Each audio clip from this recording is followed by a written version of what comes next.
God, I haven't forgotten to do this.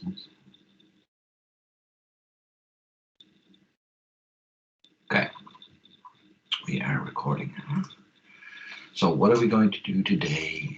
Today is lecture day, unfortunately. So we're going to finish off this race condition set. We did threads, we did race conditions 1 last week. We've done a lab now on mutexes and semaphores. Everybody did that. Well, everybody who turned up did that over the last 2 days. And we'll finish off that slide deck and we'll do as much of this slide deck, maybe all of it, as we can, which is memory management, which is essentially how does an operating system manage the DRAM it has compared to the fact that it has an enormous hard disk or an enormous SSD and it has much smaller amount of DRAM. So we'll start to talk about that.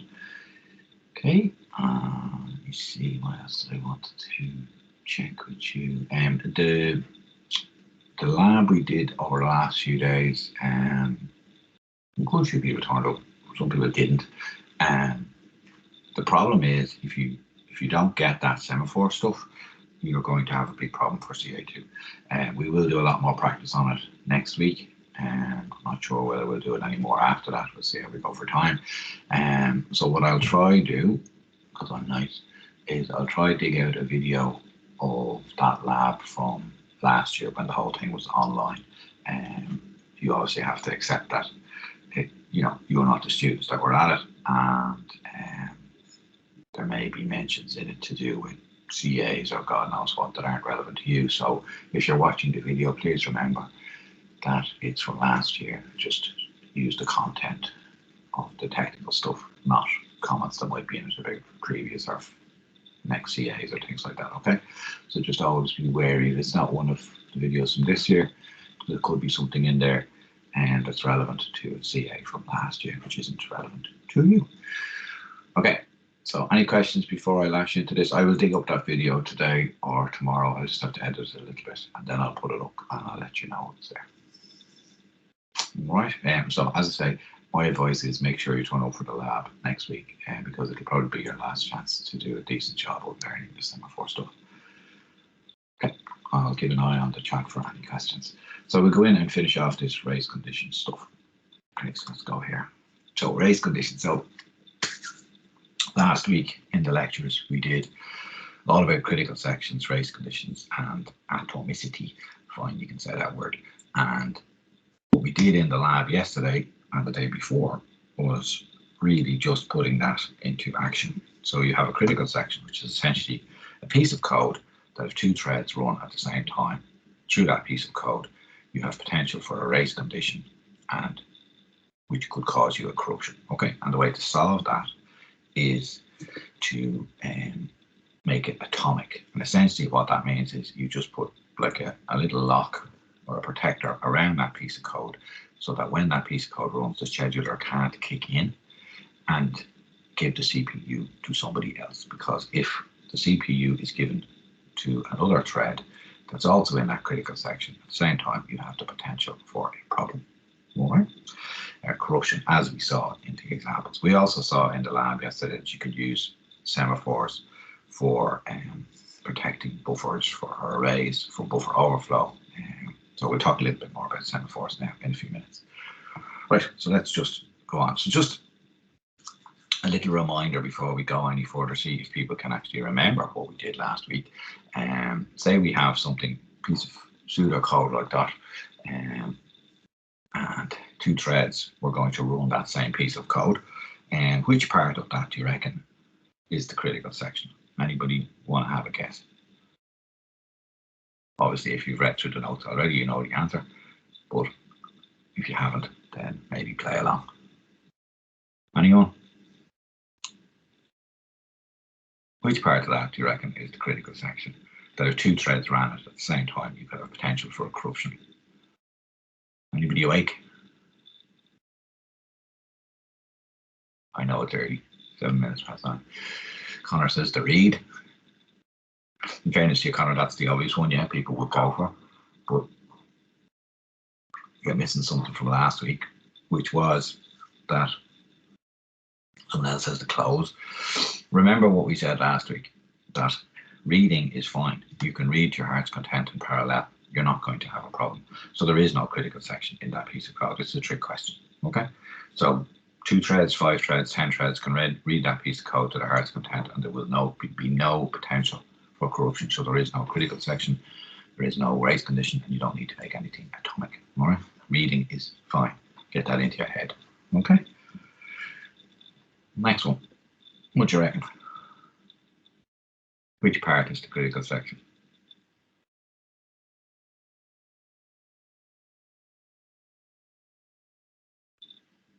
Paul says the right.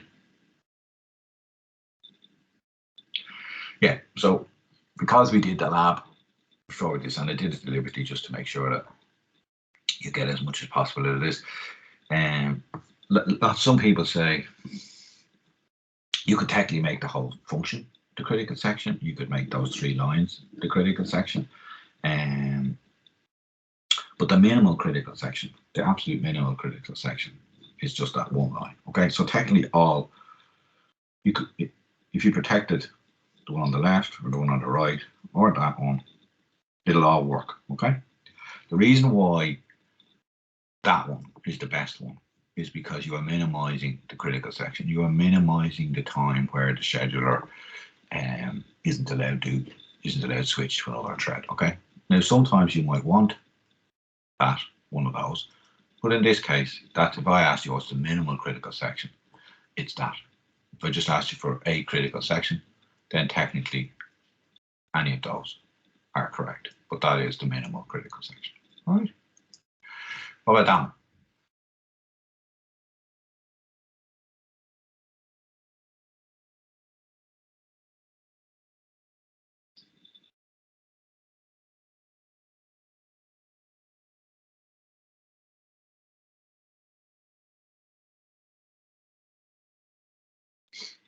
The 2 rights. So Calvin says the 2 rights. Yeah. Okay. So yeah, Calvin is technically correct. But here's a question for you. Can you do better than the 2 rights?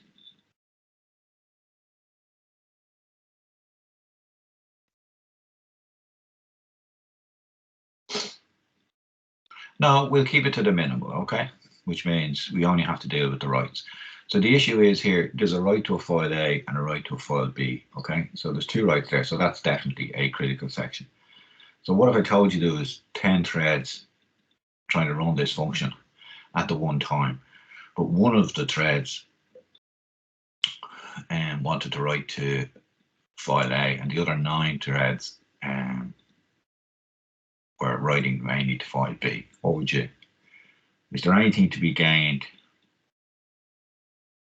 Is there anything that we could do better to say there's a lot of code writing to file B? 2 critical sections, yeah, Conrad has it, okay? Ideally, you would do that, all right? Because you don't know what's going on in the system. And if you do this, right, you're essentially locking out all access to file A while you do that, okay? So ideally, you would probably do the separate one. All right, either will work, but ideally you would probably do that. Which one? Which one would you do? Would you have 2 separate ones? One? There's lots of ways you can do it. Okay, you get the idea. Right? I'm not going to read them all. Basically, you can do whichever one you just want.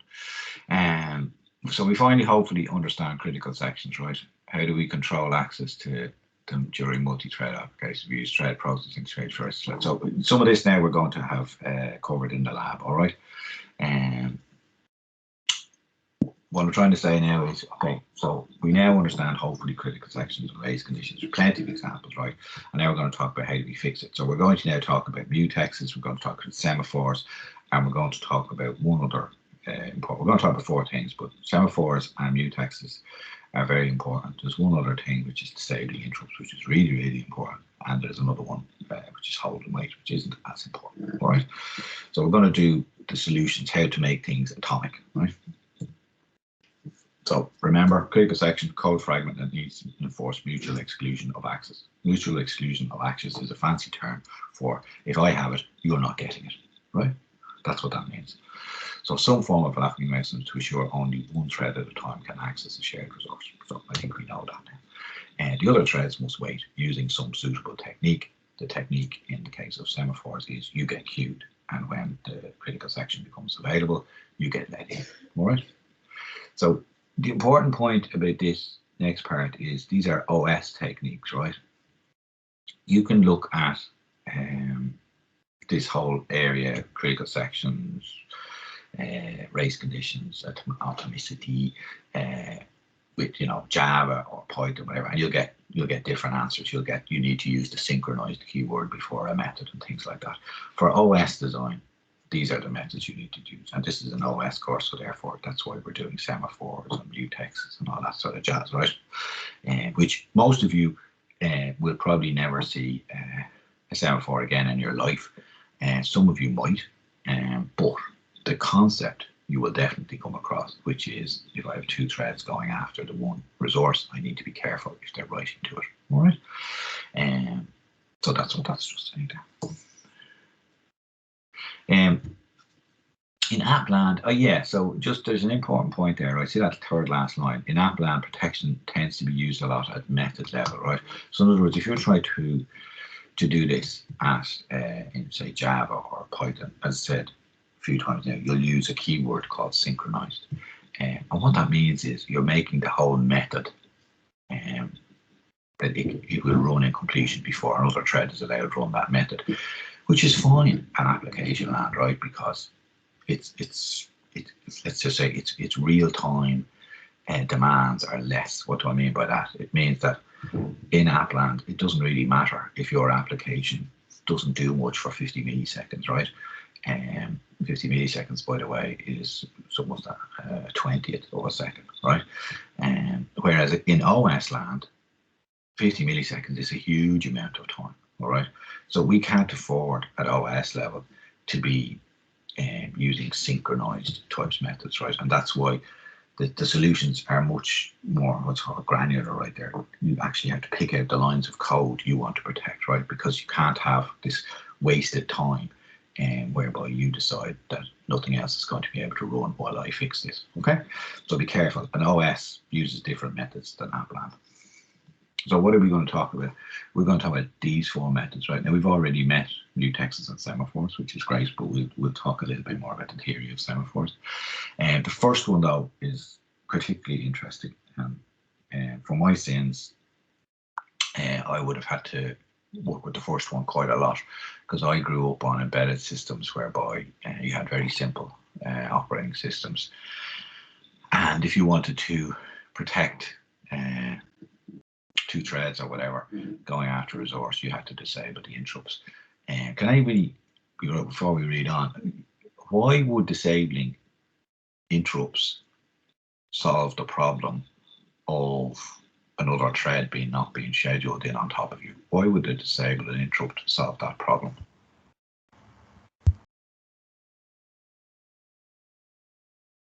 Can you think of maybe why disabling an interrupt or all interrupts, which is what we do, would solve the problem?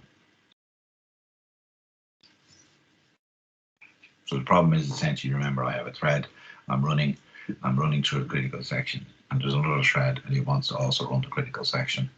And if it runs at the same time as me, I could get potential corruption. But if I, instead of getting a lock like with a semaphore, if I disable interrupts on the whole system before I go into my critical section, and then when I finish my critical section, I re-enable them, why does that solve the problem?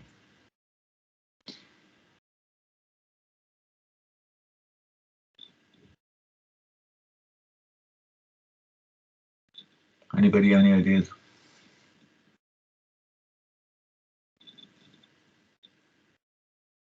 So what are we trying to do? We're trying to stop the scheduler run, aren't we? So how does the scheduler decide to take the CPU from one thread and give it to another? Can you remember how it does that? Or what happens for a thread to get hoofed off the CPU and another one to get scheduled? What's one of the main things that happens?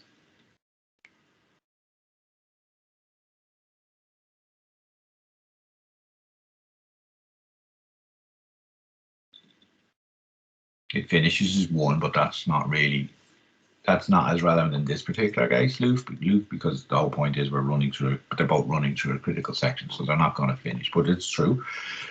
What are the other things? So that's one of the things that can happen.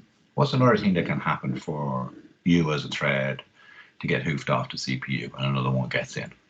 I can think of 2 others that we've done. What happens with a round robin scheduler? Okay, here we go. So very good, Luke. It runs out of time for the CPU. So it's, remember the word quantum, it's quantum ends. So say its quantum is 10 milliseconds, right?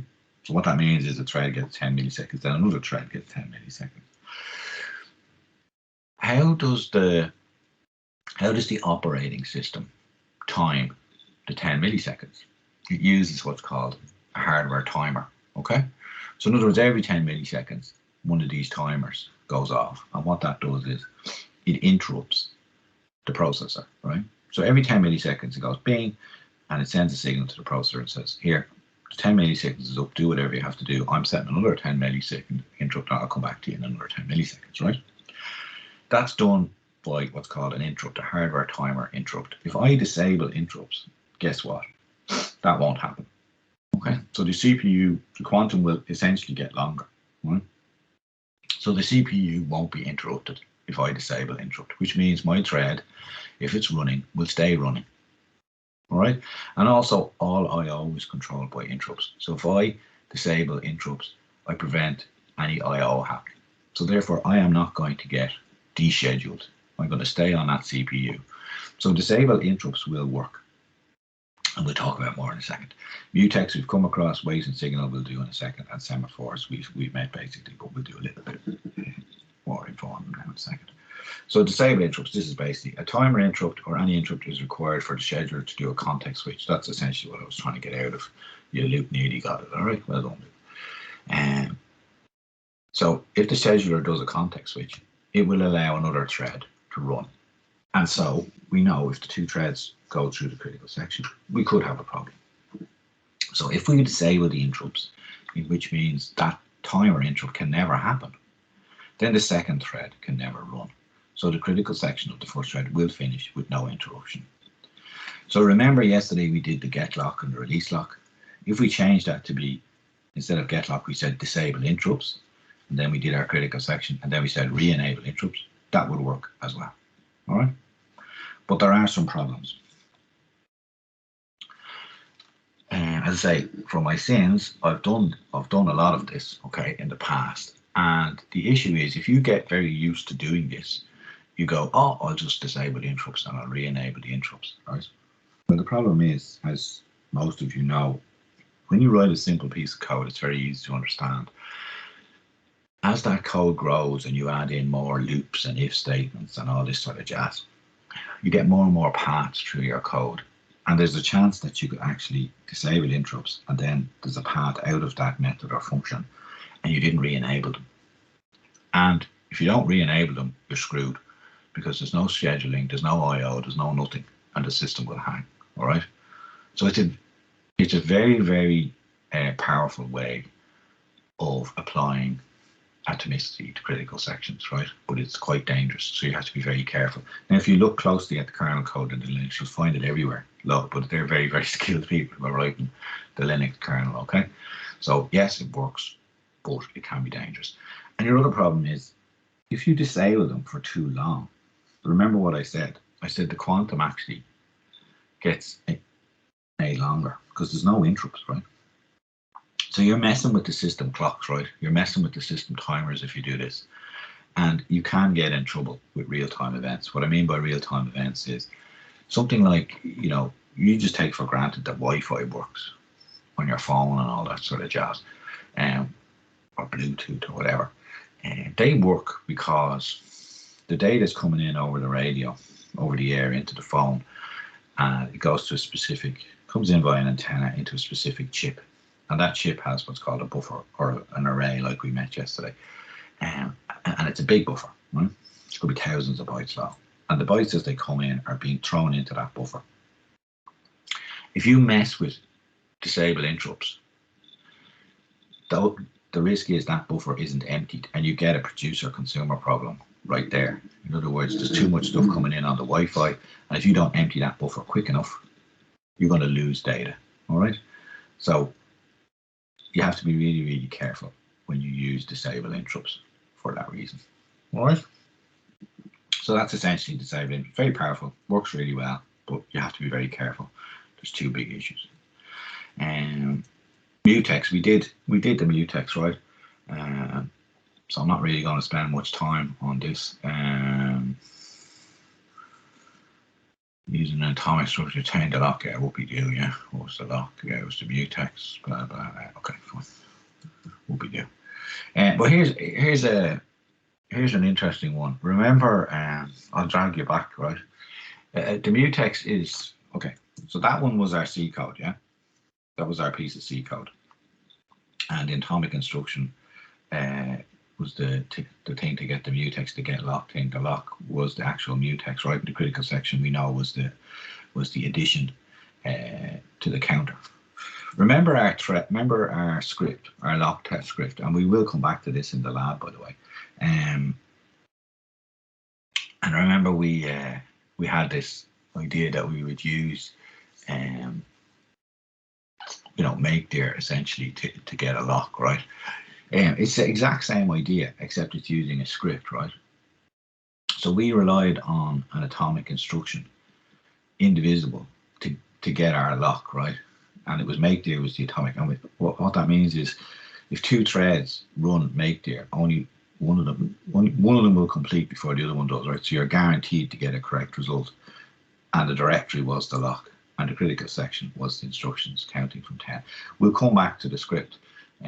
Probably if not next lab, the lab after, okay? Because there's a few other things I want to do with you, because it's all related to this, how to synchronize two scripts or two threads or whatever, when they're accessing a resource. So a mutex. So the big problem with a mutex is there's no queuing mechanism, okay? So it's basically the way they work is you try to get the mutex, and if you don't get it, you keep trying, okay? So they're grand, they work. I don't want to spend a lot of time on them because I don't actually find them that useful, okay? And that's basically all that's saying. There's no queuing, right? So if you have threads that are waiting, they're retesting the lock. It's the way it works. So this concept here, easy waiting, is a concern. So it's a concern with mutexes, and it's also, remember the script, the lock test script. Remember what we did trying to retest. Do you remember it would try and make directory, it would sleep for a second, and then it would try and make again? Do you remember that? That's essentially what's called busy waiting. So it's using the CPU to test whether it can get back in. That's very wasteful of CPU time. Ideally, what you want is the operating system to handle it for you, which is it tells you when it's time to go in. In other words, it dequeues you. So there's no wasted time, there's no overhead, right? If you're having to manually retest the lock, that's wasted time and it's overhead. So that's why semaphores, which we'll do in a second, are really, really nice. The OS handles it for you. You just call sem wait. If you either get in or if you don't get in, you get queued. You don't have to do anything else. And then you will get magically dequeued and run when the other person frees up the semaphore. So a really nice solution. Whereas mutexes and the threads, the script stuff we do, is very wasteful of CPU time. Okay, hopefully you understand that. So wait and signal, similar idea, to sort of expands on mutexes, and quite similar to semaphores. So it removes the busy waiting problem. There is a queue idea. We didn't do wait and signal in the lab, so don't worry about it too much. Other than it exists and it has a queue idea, so therefore it's better. There's no busy waiting. So consider process A as the lock and is executing critical section. So okay, that's fine. Take it. Our example from yesterday. So we just go to our example for a second. Just reconnect here just so everybody's on the same page.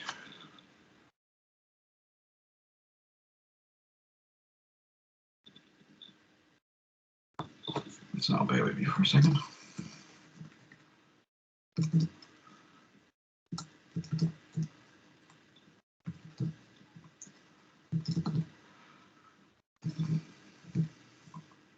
Okay, so this was our critical section, remember? This line of code here. So what's this basically saying? So process A, or thread A in our case, right, has the lock executed. Thread B or process B is looking for the lock. When it doesn't get it, it calls wait, it gets put on a block queue. So in other words, it's the exact same as the semaphores, right? Except it's the function calls are wait and signal. If you look them up, I'm not going to show you. I'm not going to do the code in wait and signal, but it's very similar. You would have something, you know, that had here wait, and you would have here signal. Okay, exact same idea. So whoever gets in first gets in, and then the second fella gets in. He has to wait. He gets, when the first fella's finished, he calls signal. The first gets, when the first guy finishes, he calls signal. And the second guy who was waiting is queued, he automatically runs. That's all it's basically saying. So it's the exact same as, it's essentially a form of semaphores, okay? So it solves the busy wait problem because there's no manual retesting. You don't manually retest. The operating system just literally wakes you up and say, there you go, okay? So it's essentially, a binary semaphore. That's what a wait and signal essentially is, okay? And that's just basically saying those, blah, blah, blah. That's fine, okay? So semaphores. So we did mutexes. So we did disable interrupts. Very powerful, but dangerous. Has two big problems. We did mutexes. Simple, boring. Has a busy wait problem. We do wait and signal, which is essentially nice queuing solution. And a semaphore, a binary semaphore is essentially the same as a wait and signal. But as we know, because we did the lab, for those who did the lab, we can do more than just binary semaphores. We can do counting semaphores, which is quite nice because then we can solve producer-consumer problems and things like that. All right. So, and it's like I did this yesterday, so I'm not going to spend a huge amount of time. It's a nice example at the end we'll get to. So the base idea of a binary semaphore, it's a bit like a mutex with a queue. Semaphore starts out as 1. So let's go and have a look at, oh God, sorry.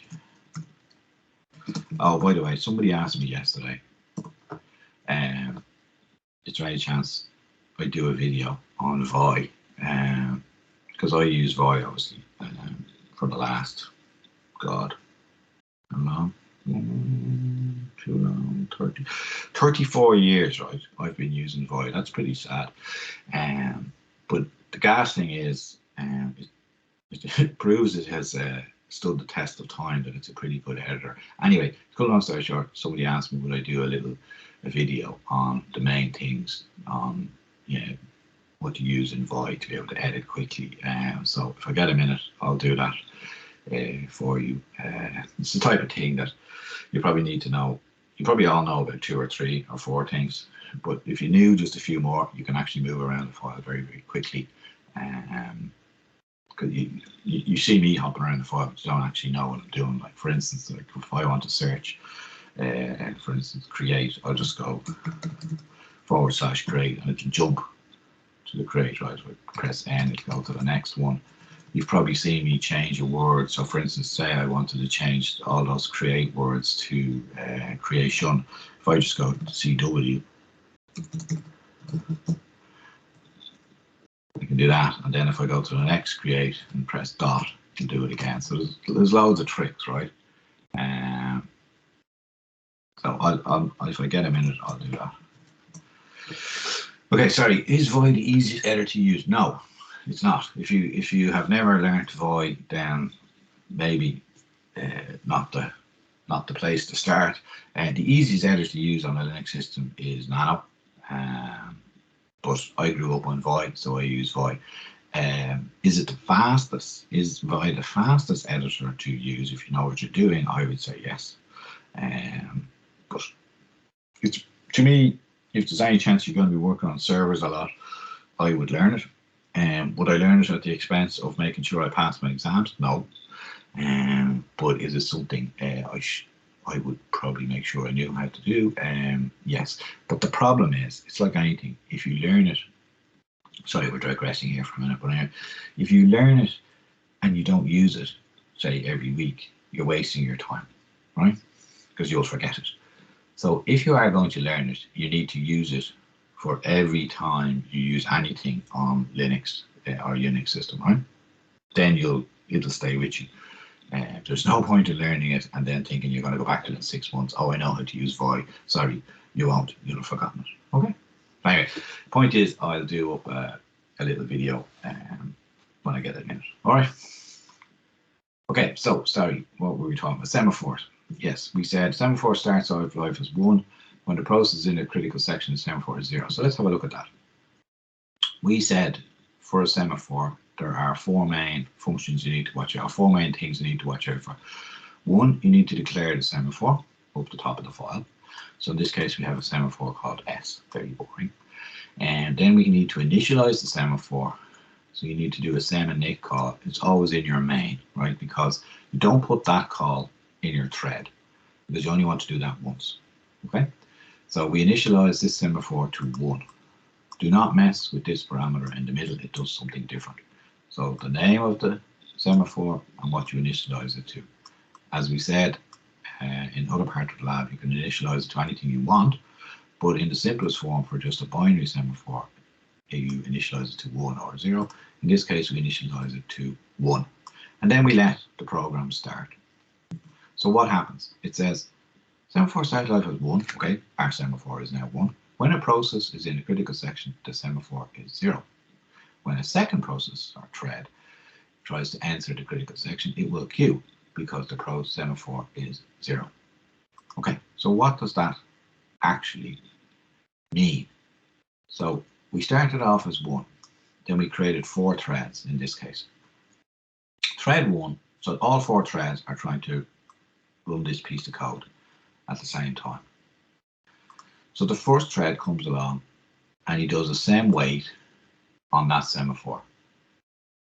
What same wait does is it tests the semaphore, and if the semaphore is not 0, above 0, it allows the thread to proceed, and it decrements the semaphore. So the semaphore will go now from 1 to 0, and it will go on and it will do the critical section, the thread will. The second thread, meanwhile, has arrived a split second behind the first one, and he also does, or she, same wait on that semaphore value. What's the value of the semaphore now at the moment? The first guy is already in doing the critical section. Second fella comes along. What's the value of the semaphore when he tests it?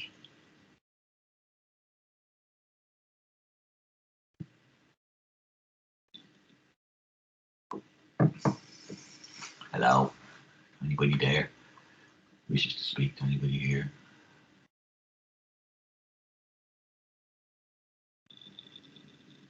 Zero. Well done, Calvin. Okay.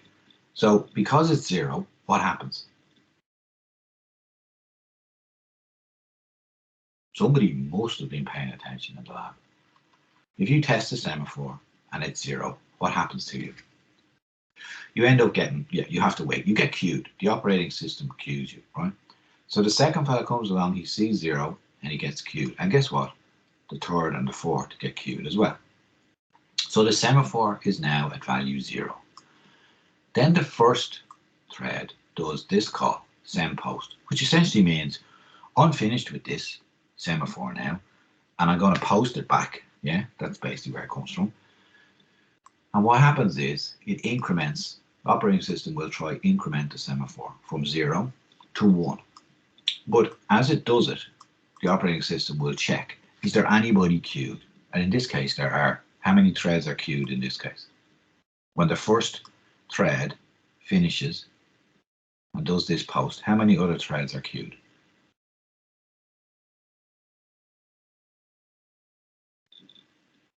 3. Well done. Luke, can't have 3 and 4. 3, okay? So what actually happens is the operating system takes the first person that got put on that queue and he lets it run his critical section. So it leaves the semaphore at 0. because somebody's in the critical section, and there's 2 left on the queue. And then eventually the second fella does the post, the third fella gets in, the third fella does the post, and the fourth fella gets in, blah, blah, blah. Okay? That's how it works. And that's all that is saying. Okay? In OS terms, a semaphore is a protected variable for restricting access to shared resources. Okay, whoopie-doo, we just did that. 2 basic operations. This is, if you actually look at the theory of them, it's called up is V and down is P. But don't worry about that. You'd be better off thinking them as that's same post and that's same weight. Okay, which we'll do in a second. These V and P come from this Dijkstra joker again. Some Dutch lads, right? V is increase and oh jeez, what's that? Oops, sorry. What's it saying? V is explained increase and release. Is the main equal. Oh yeah, it's just what where the V and the P came from. Okay, grand. Don't worry about that. Up implies add 1 to it, down implies take it away. Okay, that's fine. So a semaphore is a non-negative integer. It can never be a minus number. All right, you can initialize it to 1, 0, 10, 52, a million, whatever you want. It's a non-negative integer. You can't, it never goes negative below 0. The up and down are atomic, non-interruptible. Well, they would have to be, wouldn't it, really, if you think about it? Otherwise, it would get messed up. The semaphore style, okay, fine. Yeah, blah, blah, blah. That's fine. Same thing. Okay, does everybody understand that? Semaphore naming, blah, blah, that sort of thing. So here's an example. 4 processes sharing 1 resource. I should rewrite these to be 4 threads or processes. Okay. There was a comment earlier, sorry, for all slides after this for processes, threads, it's used interchangeably, but I should really change it to be threads. Why do that? Anyway, oh, I know why I did it. Okay, 4 processes sharing 1 resource or 4 threads. Semaphore starts out life as 1. So let's have a look at this little table here, right? So state 1, process calls PS. That's the same weight essentially. So it goes into the critical section and the semaphore goes from 1 to 0. So that's that first line. Okay, that's all that's saying. And then he finishes his critical section. So he calls V, which is send post, and the semaphore goes back. Oops, sorry. The semaphore goes back to 1. Now what happens? Well, the rest of them all have a go at the same time. So P2 comes along, does the same weight or PS. He gets into the critical section, semaphore goes to 0. While P2 is in the critical section, P3 comes along, does the same weight or his PS. P2 is still in the critical section, so P3 gets blocked or queued. All right? The same happens with P4. Then P2 goes along and he finishes. Right? So that's the same post there. The operating system goes and says, well, who got queued? P3 was queued first. I'll let P3 in his critical section. P4 is still on the queue. And see, the semaphore stays at 0. So there's like an interim tiny little step where the operating system was going to make the semaphore 1, but then it saw something on the queue, so it leaves it at 0. Okay, because there's somebody still in the critical section. Similarly, what happens here is P3 calls send post, VS.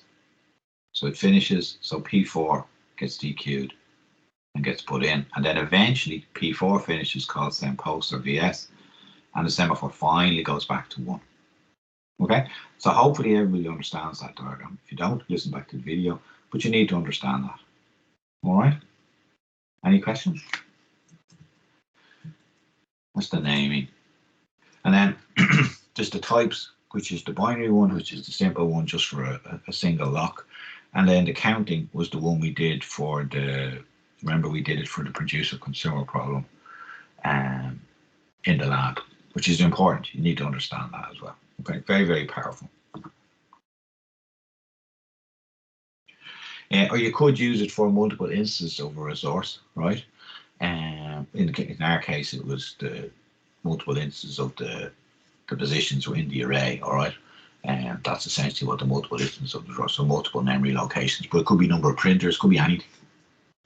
All right, so that is all we're going to do theory-wise on semaphores, mutexes, and critical sections, and race conditions, and atomicity. Okay, you need to understand that. If you go look at past papers, which by the way, I always suggest you look at past papers as soon as possible to have a look at the type of questions that typically get asked.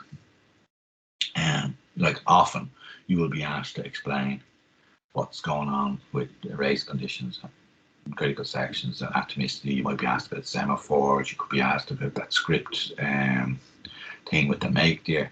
If you go look at the questions, you'll see that, right? So you have to understand it in some shape or form. All right. Okay, I'm gonna keep going if I don't see any questions.